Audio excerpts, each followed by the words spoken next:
नमस्कार मित्रांनो, बाई तुझा आशीर्वाद मालिकेच्या येणाऱ्या पुढील काही भागामध्ये आपल्याला जबरदस्त असा ट्विस्ट पाहायला मिळणार आहे. इथे विवान जो अवनीसोबत लग्न करू पाहण्याचे स्वप्न पाहत असतो, तोच विवान आता इकडे अवनीने चंद्रकांत देशमानेंसमोर कुत्र्यासारखा लोळवलेला असतो. कारण चंद्रकांत देशमानेंच्या सांगण्यावरूनच आता हा अवनीकडे येत असतो आणि मला तुझ्यासोबत कायमच राहायचं आहे, मला तू सोडून जाऊ नकोस, मला तुझ्याबरोबर लग्न करायचं आहे, ह्या गोष्टी जेव्हा तो तिला बोलत असतो आणि इकडे तो तिला घेऊन यायला जात असतो, तेव्हा मात्र इथे अवनीने त्याला कुत्र्यासारखंच लोळवलेलं आहे.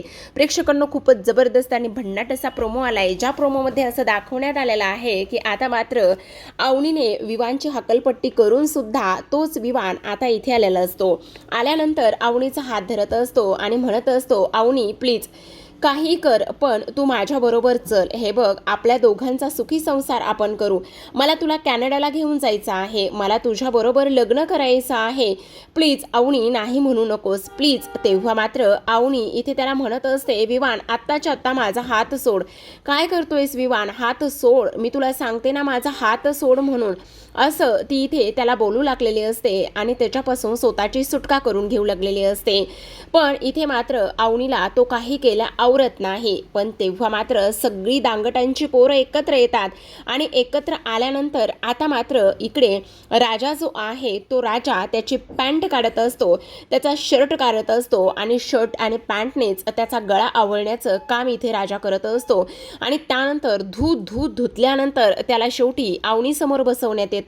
अवनीसमोर बसवण्यात आल्यानंतर इथे अवनीची हात जोडून पाय जोडूनच माफीसुद्धा लावण्यात आलेली असते आणि काही जरी झालं तरीसुद्धा तुझं हे असं वागणं आम्ही सहन करणार नाही आहोत, असं स्पष्टपणे सांगण्यात आलेलं असतं.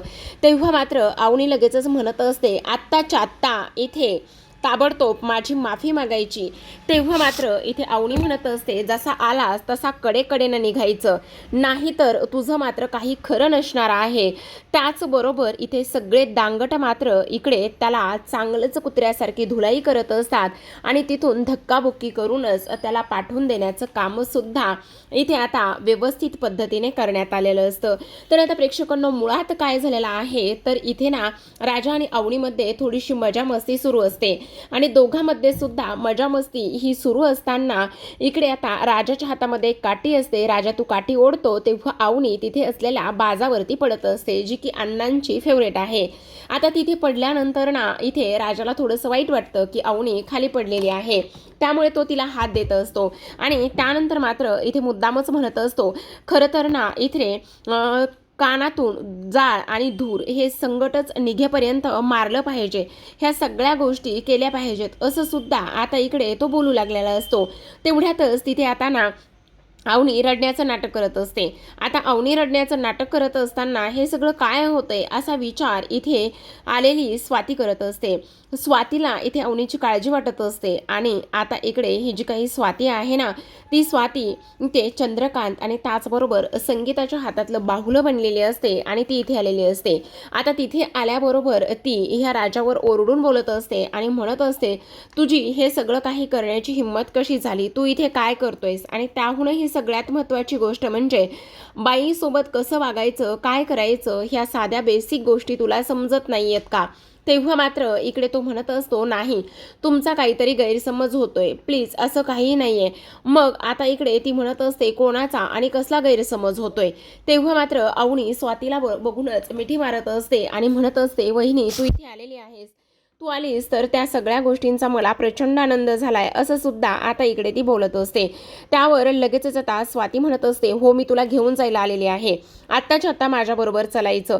तेव्हा ती म्हणत असते, अगं असं काय करते, हे माझं सासर आहे, मी नाही तुझ्याबरोबर येणार. अगं पण ही लोक जर तुझा छळ करत असले तर तुला इथे राहून काय करायचं आहे, आत्ताच्या आत्ता माझ्याबरोबर चल, असं स्पष्ट शब्दामध्ये ती बोलत असते. पण त्यावर मात्र अवनी म्हणत असते, नाही तुझा काहीतरी गैरसमज झालाय, अगं आमचं नातं खूप छान आहे, हे सगळेजण माझ्यावर जीव लावतात, प्रेम करतात, माया करतात, आणि आता तू जे काही बघितलंयस ना तो तुझा गैरसमज आहे, तसं काहीही नाहीये. अगं तसं काही नाही, म्हणजे मी आत्ता माझ्या नजरेने हे सगळं काही पाहिलंय आणि तू सरळ सरळ म्हणतेस की तसं काहीच नाहीये, म्हणून तो तुझ्यावर हात उचलत होता, तुला मारत होता आणि तू नाही म्हणून सांगतेस. तेव्हा ती म्हणत असते, हे बघ तुला खरं सांगते, तुझा खरंच काहीतरी गैरसमज झालाय, असं काहीही नाहीये, असं सुद्धा आता इकडे ती बोलत असते. आता हे सर्व काही बोलल्यानंतर इथे मात्र स्वाती राजावर आवाज चढवत असते आणि म्हणत असते, तुम्हाला जर असं वागायचं असेल तर इथे मी माझ्या नंदेला ताबडतोब इथून घेऊन जाणार आहे. तेवढ्यातच विवान आणि हे सगळेजण आलेले असतात. आता विवान आल्याबरोबर तिला म्हणत असतो, आत्ताच्या आत्ता इथून चल, आपल्याला राहायचं नाहीये इथे. पण त्यावर ती म्हणत असते, तू आल्या पावली परत निघून जा, काही जरी झालं ना तरी सुद्धा मला तुझ्याशी काहीच बोलायचं नाही, तुला इथे मुळात बोलवलंच कुणी आहे, अशा स्पष्ट शब्दामध्ये ती त्याच्याशी बोलत असते. स्वाती मात्र गयावया करत असते आणि म्हणत असते, हे बघ चल. तेव्हा अवनी तिला तिचे आई बाबा कशा पद्धतीने वागले सगळं काही व्यवस्थित समजावून सांगत असते आणि त्यानंतर आल्या पावलीच परत जायला सुद्धा तिथून सांगत असते. आता मात्र महेश आणि त्याचबरोबर इथे अवनी हे दोघेही जण इथे एकमेकांशी जास्त काही बोलत नसतात. आता घरी गेल्यानंतर ते चंद्रकांतला सगळ्या गोष्टी व्यवस्थित सांगत असतात आणि म्हणत असतात की तिने इकडे येण्यासाठी स्पष्टपणे नकार दिला आहे, मग आता काय करायचं. त्यावर लगेचच आता इकडे चंद्रकांत म्हणत असतात, अरे आता तर मला वाटतंय की विवान, हे बघ काही जरी झालं ना तरी सुद्धा अवनी मात्र तुला इथे मिळणारच नाही. पण विवान म्हणत असतो, नाही, आता माझ्याकडे भन्नाट आयडिया आहे. दुसऱ्या बाजूला आपण पाहतो इथे आता आपला धनू म्हणत असतो, वा वहिनी तुम्ही तर कमालच केली, तुम्ही मात्र सगळ्या गोष्टी फारच व्यवस्थित आणि चांगल्या पद्धतीने केल्यात.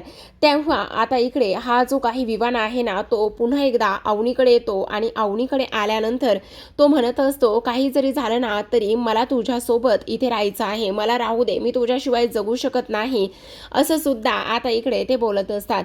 हे सर्व काही बोलल्यानंतर आपण पाहतो की इकडे मात्र अण्णा त्याच्यावर आवाज चढून बोलतात आणि तिथून धक्के मारतच त्याला निघून जायला सांगत असतात.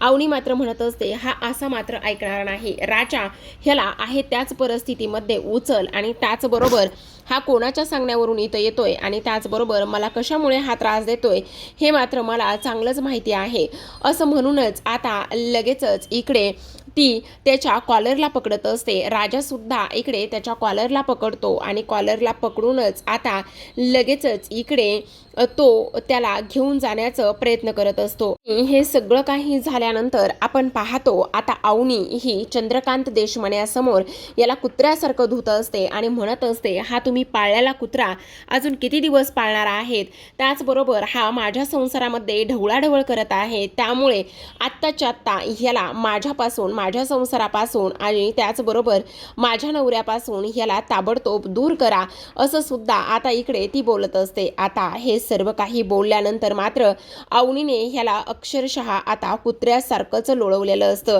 आणि कुत्र्यासारखं लोळवल्यानंतर आपण पाहतो की इथे मात्र चंद्रकांत देशमान्यांचा हा जो काही प्लॅन आहे तो मात्र इथे फ्लॉप झालेला असतो. आता जेव्हा अवनी हे सगळं काही बोलून दाखवते त्यावेळेला मात्र चंद्रकांत देशमाने तिला पुन्हा तिथे थांबवण्याचा प्रयत्न करत असतात आणि म्हणत असतात, हे बघ असं काहीही करू नकोस, मी काय म्हणतोय ते एकदा ऐकून घे, तू इथून कुठेच जाऊ नकोस, एकदा तरी ऐकून घे, कारण हे बघ हे तुझं सगळं काही आहे आणि त्याचबरोबर काही जरी असलं, काही जरी झालं ना तरी सुद्धा एका गोष्टीचा तू व्यवस्थित विचार कर, अगं हे तुझं माहेर आहे, तुझा बाप आहे मी, आणि तू जर अशा पद्धतीने वागत राहिलीस तर मग काय करायचं, हे बघ असं काहीही करू नको, असं सुद्धा आता इकडे ती बोलतो तिला सांगत असतो. पण तरी सुद्धा अवनीने मात्र स्पष्ट शब्दामध्ये, मी इथे राहणार नाही, माझं सगळं काही तिकडे आहे, मग तुमचा आणि माझा आता काही संबंध नाही आहे, ज्यांना माझ्या स्वप्नांची कदर नाही आहे त्यांच्यासोबत मुळात मी का राहू, असं स्पष्ट शब्दामध्ये आता अवनीने सांगितलेलं असतं. आता अवनी निघून गेल्यानंतर चंद्रकांत देशमान्यांना मात्र खूप मोठा झटका लागलेला असतो. ते आता इथे विचार करत असतात की हे सगळं काही काय आहे, त्याचबरोबर आज माझीच मुलगी इथे अशा पद्धतीने माझ्यासोबत वागायला लागलेली आहे आणि हे सगळं अशा पद्धतीने होत असताना मी नेमकं शांत कसं बसायचं हे सुद्धा मला इथे समजत नाही, असं सुद्धा आता इकडे ती बोलत असते. त्याचबरोबर अवनी जेव्हा घरी येते त्याबरोबर आता मात्र इकडे अवनी सगळ्यांच्या चेहऱ्यावरचा आनंद पाहत असते आणि सगळ्यांना इथे थँक्यू म्हणत असते. आज तुम्ही माझ्यावर दाखवलेला विश्वास, प्रेम हे सगळं काही माझ्यासाठी खूप जास्त लाख मोलाचं आहे असं सुद्धा आता इकडे ती सांगत असते. तर आता प्रेक्षकांनो, अवनी मात्र कायमची दांगटांची झालेली आहे आणि विवानला मात्र तिने इथे कुत्र्यासारखे तुडवून चंद्रकांत देशमाने यांना सुद्धा सत्य परिस्थितीची जाणीव करून दिलेली आहे. तर पाहत रहा बाई तुझा आशीर्वाद. भेटूया पुन्हा एका अशाच नवीन आणि सोबतच इंटरेस्टिंग अशा ट्विस्ट सोबत. तोपर्यंत धन्यवाद.